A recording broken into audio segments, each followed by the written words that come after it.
Pemirsa, intimidasi saat kampanye diduga masih dilakukan oleh aparat negara. Dugaan intimidasi ini diungkapkan oleh Sekjen PDI Perjuangan Hasto Kristianto.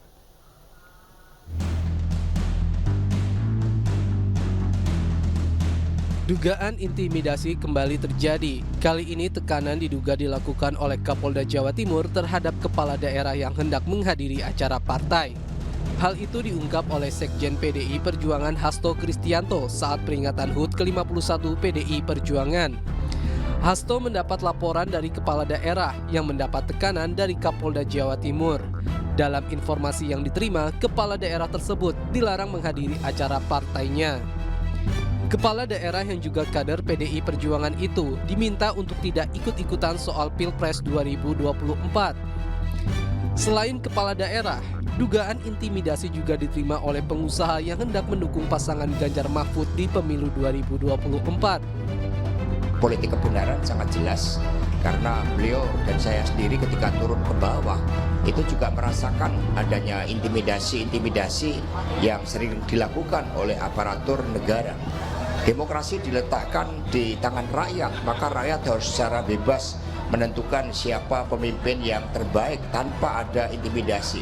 Kita lihat kepala desa diintimidasi, banyak kepala daerah dari PDI Perjuangan diintimidasi. Bahkan hari ini saya datang di salah satu kelurahan di Jakarta, itu juga ada pengakuan diam-diam, ada yang merasa diintimidasi. Penghadangan dan intimidasi yang diduga dilakukan oleh polisi terjadi dari hulu ke hilir, baik dari yang diterima oleh kepala daerah yang juga kader partai hingga level kampanye di lapangan. Sementara itu, Polda Jatim membantah informasi tersebut. Kabid Humas Polda Jawa Timur, Kombes Pol Dirmanto, menegaskan bahwa Polda Jatim netral dalam pemilu 2024. Bahkan Polda Jatim terus berupaya mewujudkan pemilu aman dan damai. Akibat masifnya dugaan intimidasi yang dilakukan oleh aparat, TPN Ganjar Mahfud menjalin komunikasi dengan timnas Anies Muhaimin karena merasa memiliki nasib yang sama, yaitu mendapat intimidasi dari oknum aparat yang seharusnya netral. Tim Liputan iNews melaporkan. Dan untuk membahas informasi selengkapnya, kami telah terhubung dengan Direktur Komunikasi TPN Ganjar Mahfud, Bang Deddy Sitorus, dan Ketua Yayasan Lembaga Bantuan Hukum Indonesia, Mas Isnur. Selamat sore, Mas Isnur, Bang Deddy. Sore, Davi. Selamat sore, Mas Davi, Mas Deddy. Selamat sore, kami juga sudah mencoba untuk menghubungi pihak dari Polda Jawa Timur dalam hal ini untuk ikut serta dalam diskusi kita sore hari ini, namun belum ada tanggapan dari Polda Jawa Timur. Saya pertama ke Bang Deddy terlebih dahulu. Bang Deddy, sebelumnya ada dugaan intimidasi dilakukan oleh aparat kepolisian terhadap kepala daerah, terutamanya dari Partai PDI Perjuangan yang mengusung Ganjar Mahfud. Apakah ini fakta yang ditemukan, Bang Deddy? Ya, saya kira kalau tidak fakta, tidak mungkin seorang sekretaris jenderal partai akan menyampaikan itu kepada publik ya. Dan itu bisa diverifikasi gitu. Karena kepala-kepala daerah ini kan kader-kader PDI Perjuangan yang mengalami tekanan langsung ini. Dan ini kan bukan baru, bukan masalah yang baru, tapi sudah terjadi sejak Gibran itu muncul ditetapkan sebagai bakal calon wakil presiden gitu ya. Itu sudah mulai terjadi merata di banyak tempat yang kami alami. Misalnya kalau Pak Ganjar datang ke satu kampung yang sudah direncanakan kegiatan, banyak tokoh-tokoh masyarakat setempat yang kemudian mendapat katakanlah sentuhan para penyelenggara kekuasaan negara ya. Bahkan yang tadinya tempat menginap harus akhirnya terpaksa menolak Mas Ganjar boleh menginap gitu ya. Dan di luar partai juga mengalami, kita tahu kepala desa dipanggil di beberapa tempat, terutama di Jawa Tengah, Jawa Timur, Bali gitu ya. Dan ini adalah praktek yang buruk kalau menurut kami, dan saya bisa bilang bahwa pemilu kali ini paling buruk sepanjang sejarah sejak Orde Reformasi.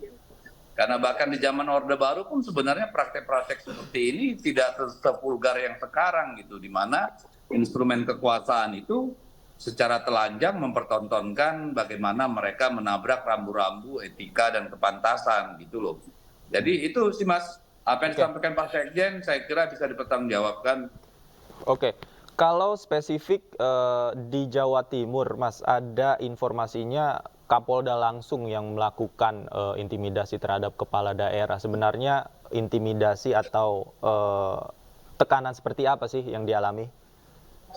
Ya kan itu tadi yang disampaikan Sekjen udah jelas ya, supaya tidak ikut kegiatan-kegiatan partai, tidak ikut melakukan konsolidasi, katakanlah ikut beraktif dalam pemenangan Pak Ganjar, padahal kan Pak Ganjar Mahfud itu kan ditetapkan oleh KPU sebagai lembaga negara, sebagai peserta pemilu yang sah gitu.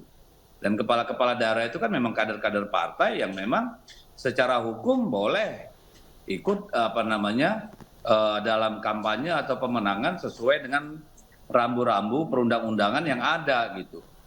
Nah, caranya seperti itu, tentu dipanggil, ditelepon gitu ya, atau lewat orang lain.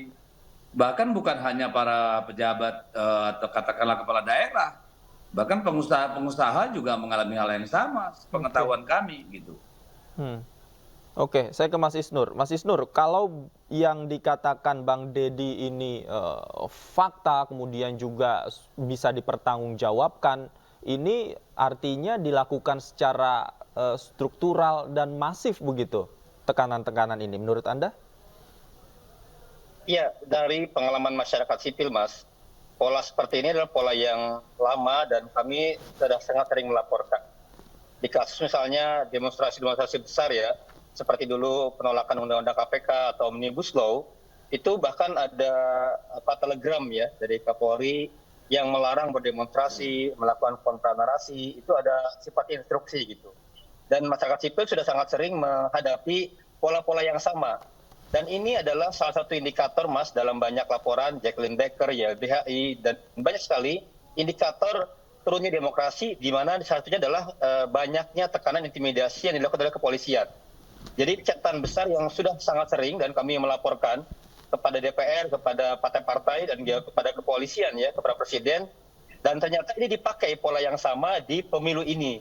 Nah, kami khawatir sebenarnya ada dua hal kalau temuan beberapa peneliti ya. Ada sifatnya itu bersifat behavior, nature gitu. Kenapa? Karena ketika presiden itu cawe-cawe dan presiden sebagai atasan tertinggi dari aparat itu menganggap kerja-kerja saya sebagai aparat ya itu akan tunduk atau kemudian menjaga nilai, menjaga kepuasan, menjaga harapan dari atasan. Karena presiden sebagai atasan saya, maka arah yang diberikan presiden, sikap dari presiden akan berdampak pada seluruh infrastruktur. Maka problemnya bagi saya bukan hanya ke depan ya Bang Deddy, di DPR nanti itu menyelesaikan, memperhatikan kembali seperti yang Pak Ganjar sampaikan reformasi kepolisian, tapi juga memastikan presiden memberikan sikap dan menghentikan cawe-cawenya gitu. Oke. Sepanjang kemudian dia cawe-cawe memberikan sinyal, mengarahkan, maka akan terjadi siapapun aparat di bawah itu mencoba mengikuti instruksi Pak Jokowi ini. Oke. Nah, yang kedua soal struktur masif ini saya nggak tahu ya, tapi ini perlu investigasi khusus. Oke. Ya, makanya mungkin di DPR perlu ada hak angket kah atau hak interpelasi untuk menguji ini. Oke. Mas Demikian. Isnur, tapi kalau yang dikatakan tadi level Kapolda, katakanlah diduga itu melakukan salah satu bentuk intimidasi, mungkinkah hal itu terjadi untuk level Kapolda? Mungkin, bahkan bukan hanya level Kapolda, level Mabes pun mungkin terjadi. Misalnya gini, di peristiwa Sambo, kan kita bisa melihat bagaimana Sambo itu bisa menggerakkan satuan-satuan dari berbagai tingkatan.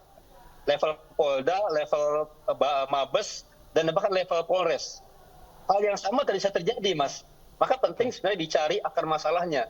Ini di mana gitu. Jadi makanya menurut saya PDIP yang punya kekuatan di level pengawasan di DPR RI, bagi saya punya kewenangan, punya cara untuk mengevaluasi kepolisian gitu, mengevaluasi aparat-aparat oleh Komisi 3 atau komisi-komisi di DPR, dan bisa pakai hak yang pengawasan dan lain-lainnya gitu. Oke. Itu dari saya, Mas. Oke, saya ke Bang Deddy. Tadi Anda katakan juga pengusaha yang dukung Ganjar Mahfud ini juga mendapatkan ancaman. Ini kan membuat pengusaha-pengusaha takut begitu ya. Dan apa sebenarnya yang akan ditindaklanjuti dari temuan-temuan di lapangan ini, Bang Deddy?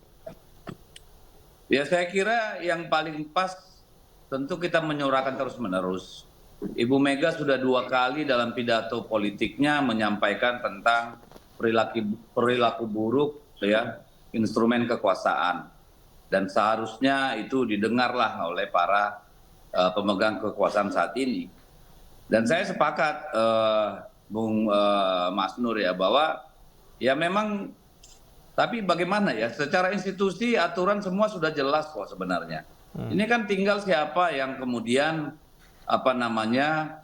punya kemampuan untuk menggerakkan semua instrumen-instrumen ini agar berjalan pada satu komando tertentu yang sebenarnya sama sekali tidak boleh seharusnya. Tidak pernah dalam impian terliar kami untuk menggunakan aparat-aparat seperti itu untuk cawe-cawe dalam urusan pemilu gitu. Karena sekali kita mulai itu akan menjadi satu norma atau kebiasaan presiden yang sangat buruk bagi demokrasi kita. Saya setuju. Ini lagi sidang, ini apalagi reses, masih DPR nanti tanggal 18. Mas Dedi, baru. Jadi kalau di Undang-Undang Kepolisian tuh Mas Davi, itu kan jelas di Undang TNI juga. Kepolisian tuh alat kekuasaan negara. Negara itu siapa sih? Negara ya seluruh unsur pihak, ya rakyatnya, ya seluruh partai, ya seluruh elemen. Bukan satu elemen kekuasaan tertentu atau pemerintah. Jadi tentu kita harus menjaga semangat kepolisian, semangat TNI sesuai undang-undang yang ada. Alat kekuasaan negara. Jadi jangan sampai kemudian demi kepentingan waktu tertentu itu ada permainan seperti ini. Kita sangat khawatir karena ini berdampak luar biasa besar. Kalau kemudian wasitnya, kalau kemudian pihak-pihak yang harus netral itu diduga kuat turut bermain, maka kemudian akan terjadi chaos di lapangan. Kepada siapa lagi kita mengharapkan bantuan atau perlindungan hukum gitu. Itu berbahaya sekali Mas dalam situasi seperti ini. Nah, ketika kita melihat dalam konteks itu, ini menjadi sulit ketika kita katakan hanya oknum yang melakukan itu. Tapi bukti nyata dan fakta di lapangan ternyata masif dan banyak yang terlibat. Levelnya bukan kaleng-kaleng begitu, sampai di level atas yang tadi dikatakan diduga Kapolda. Nah, menurut Anda siapa ini yang harusnya bertanggung jawab, Bang Dedi? Ya harus bertanggung jawab Kapolri dong, siapa lagi sebagai pucuk pimpinan tertinggi Polri. Kepada siapa kita berharap supaya demokrasi kita ini jangan dibuat semaunya gitu ya, agar semua aturan hukum dan perundang-undangan ditabrak gitu. Ya kita hanya berharap pada Kapolri saya rasa. Karena kan operasi politik instrumen kekuasaan ini kan memang sampai ke level-level di beberapa daerah tertentu itu sudah sampai Kapolres bahkan Polsek gitu ya, yang kita dengar gitu. Jadi kita hanya berharap agar Pak Sigit sebagai Kapolri kembali pada undang-undang, kembali pada sumpah jabatannya gitu, kembali kepada mentalitas prajurit pejuang gitu ya, sebagai bayangkara negara gitu loh, bukan bayangkara kekuasaan. Dan Mas Nur mungkin bisa didorong juga ini kalau menurut saya. Bagaimana supaya presiden yang berkuasa itu tidak boleh mencalonkan anaknya pada saat dia atau keluarga intinya pada saat dia masih menjabat gitu. Karena referensinya di seluruh dunia cuma ada di Filipina ini kejadian gitu ya. Dan saya kira bukan sesuatu yang baik. Paling tidak katakanlah satu periode setelah seorang presiden turun, silakanlah. Kita tidak membatasi haknya, tetapi untuk menjaga kemungkinan penyelewengan kekuasaan, saya kira itu nanti juga harus diatur. Sama seperti kita mengatur KPU, tidak boleh masuk jadi komisioner kalau belum sekian tahun melepaskan keanggotaannya di partai politik misalnya. Ini menjadi sangat krusial menurut saya. Kalau soal undang-undang bagi kepolisian, peraturan, ya semua sudah lengkap. Tinggal bagaimana insan kepolisian itu memang berpegang teguh pada nilai-nilai dan sumpah jabatan saja yang harus kita lihat gitu. Oke. Mas Isnur, tanggapan Anda. Kita tahu kepolisian juga terlibat dalam sentra Gakumdu begitu ya. Kalau misalnya kepolisiannya tidak bisa dipercaya, lantas apa yang bisa dilakukan? Ya, saya pikir tadi makanya ini penting sekali dibentuk tim pencari fakta yang sangat kuat, tim investigasi. Di mana sih sebenarnya titik-titik dot untuk penyambung koordinasinya gitu. Dulu kita pernah mendengar ada konsorsium konsorsium merah putih atau konsorsium apa gitu. Itu kan bayangan di mana ada struktur di dalam struktur gitu. Nah, ini yang penting dibuktikan oleh Kapolri, Listio Sigit dan juga Istana dan juga DPR sebagai pengawas pemerintah dan juga kepolisian partner gitu ya. Ini harus dibuka semua, bagaimana permainannya, bagaimana aktornya gitu. Dan riset-riset yang ada, Mas Dedi, dari berbagai peneliti yang selama ini menemukan pola-pola itu bisa dipakai sebenarnya. Bagaimana dicari ya, oh selama ini prakteknya begini, kecurangan seperti ini. Jadi itu tinggal dipakai bacaan yang sama, akan kebongkar menurut saya sih. Tapi Anda Sepanjang sepakat misalnya pihak-pihak- Kapolri dalam hal ini juga harus turun tangan dan bertanggung jawab? Oh iya dong, kalau kemudian dia mengatakan bahwa kami tidak terlibat, dia harus membuktikan. Dia harus membentuk tim. Ya. Jangan sampai kejadian Sambo itu, kan itu bisa direkayasa, Mas. Akhirnya sampai semua dicopot dulu, jabatan-jabatan yang memang megang jabatan baru bisa terungkap peristiwa Sambo yang sebenarnya. Maka saya khawatir sebenarnya ada situasi yang sama gitu, di mana para pemegang jabatan yang levelnya cukup tinggi punya peta, tapi kita nggak bisa membuktikan itu. Kenapa? Karena mereka yang memegang jabatan. Jadi memang harus ada tim lapis kedua, ada second layer, ya ada tim investigasi, tim pemantau yang cukup kuat untuk membongkar ini semua. Sepanjang itu kayak bau bangkai gitu, Mas. Bangkainya ada, tapi kita nggak tahu di mana. Ya harus dicari bangkainya di mana. Gitu. Nah itu butuh tim pemeriksa, tim pengawas, ya tim investigasi yang kuat, sehingga nggak lagi berkepanjangan. Ini mumpung masih ada waktu ya, masih ada waktu sekitar 1 bulan ke depan agar nggak semakin panas suasananya. Oke.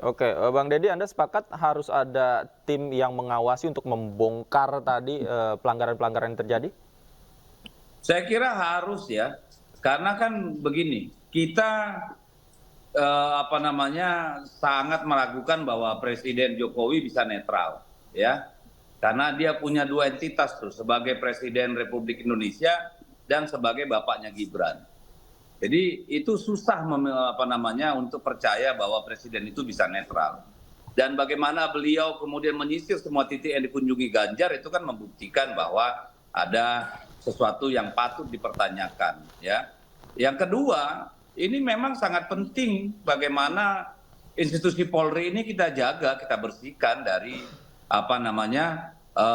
hasrat-hasrat kekuasaan yang merobek-robek demokrasi gitu.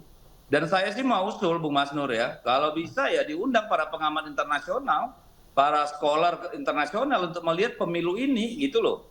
Ini kan kita malu nih, harusnya demokrasi kita sudah ajat di tangan seorang pemimpin sipil, ini justru di tangan pemimpin sipil lebih kacau dari Orde Baru kalau menurut saya gitu loh. Oke. Bang Deddy, seberapa signifikan sih menurut Anda tekanan-tekanan yang publik lakukan, koalisi masyarakat sipil lakukan, kemudian juga masyarakat melalui media sosial terhadap pelanggaran yang terjadi? Apakah ini berpengaruh menurut Anda, Bang Deddy? Saya kira dengan tekanan masyarakat sipil, banyaknya suara ya, voice dari masyarakat sipil, sedikit banyak tentu mengurangi intensitas, ya kemudian perluasan campur tangan kekuasaan ini gitu. Jadi memang harus bersuara terus, harus terus bergerak, karena yang bisa menjaga ya hanya itu partai-partai politik. Kita tahu sendiri konstelasinya di DPR seperti apa gitu. Kan itu banyak masalah di sana, banyak yang tersandera juga yang saya tahu gitu kan. Jadi secara politik memang sampai habis pemilu kita sulit berharap parlemen bisa diharapkan untuk menjadi garda penjaga demokrasi ini. Beban itu sekarang, tanggung jawab sejarah itu ada di teman-teman aktivis yang masih ada di luar pemerintahan untuk menjaga kewarasan demokrasi kita di tengah kemaruk kekuasaan yang sekarang begitu vulgar gitu. Makanya tadi saya usul ya panggil saja sebanyak-banyaknya lembaga-lembaga internasional ya untuk mengawasi pemilu di Indonesia. Itu sangat penting saya kira, karena Presiden Jokowi ini kan orang yang sangat peduli dengan citra gitu ya. Bagaimana di media sosial, bagaimana di media, bagaimana di internasional. Saya kira itu perlu menjadi suatu agenda bagi masyarakat sipil, saya kira. Baik, Mas Isnur, tanggung jawab ada di Anda dan teman-teman koalisi masyarakat sipil. Apa yang akan dilakukan ini dalam waktu yang singkat ini menuju 14 Februari? Ya masyarakat sipil kan juga punya peran sebagai watchdog ya, media untuk mengawasi ya. Tapi memang pada akhirnya negara itu dibuat dengan sistem untuk saling mengontrol, saling mengawasi. Jadi saya pikir DPR walaupun ada sandera di sana sini, tapi saya pikir sebagai sebuah kekuatan ya, fraksi kah, anggota kah, komisi kah, itu harus membentuk biar rakyat melihat bahwa ada upaya dari wakil-wakilnya di sana gitu. Dan saya pikir penting sekali misalnya tadi ya berkomunikasi atau bersinergi dengan seluruh kekuatan yang ada. Gitu. Jadi kalau kemudian masyarakat sipil ya itu bisa saja kita memang konsisten dalam situasi politik pemilu ataupun situasi yang lain kita akan terus mengawasi. Saya sepakat dengan tadi ya kita harus mengundang sebanyak-banyaknya wartawan atau pengamat dan juga pengawas internasional untuk terlibat dalam hal ini. Karena itu yang kemudian membantu, Mas. Ketika pemilu 99, waktu itu baru reformasi, itu pengawas internasional datang semua ke Indonesia dan mengamati. Karena ini pertaruhan. Kalau ke depan kita gagal ya, mengantarkan demokrasi kepada yang lebih berkualitas, substantif dan bebas gitu ya, maka ini akan menghancurkan nama baik Indonesia. Paling tidak kalau ada mata internasional mereka yang ingin berbuat pelanggaran ragu-ragu dan mikir-mikir begitu ya, Mas Isnur. Baik, terima kasih. Dan ini Mas, jadi kita harus juga misalnya gini, ada satu pelanggaran Mas, itu harus dicecer, harus dikejar sampai dia diberikan sanksi. Jadi kalau ada satu yang melanggar diberikan sanksi, itu yang lain juga efeknya akan takut. Itu penting sekali. Kalau ada yang melakukan pelanggaran dibiarkan, maka pelanggaran itu akan terus terjadi dan diulangi begitu ya. Baik, terima kasih Mas Isnur, Bang Deddy Sitorus juga terima kasih banyak sudah meluangkan waktu bersama kami di Anju Sore. Selamat sore, sehat selalu Bapak-bapak.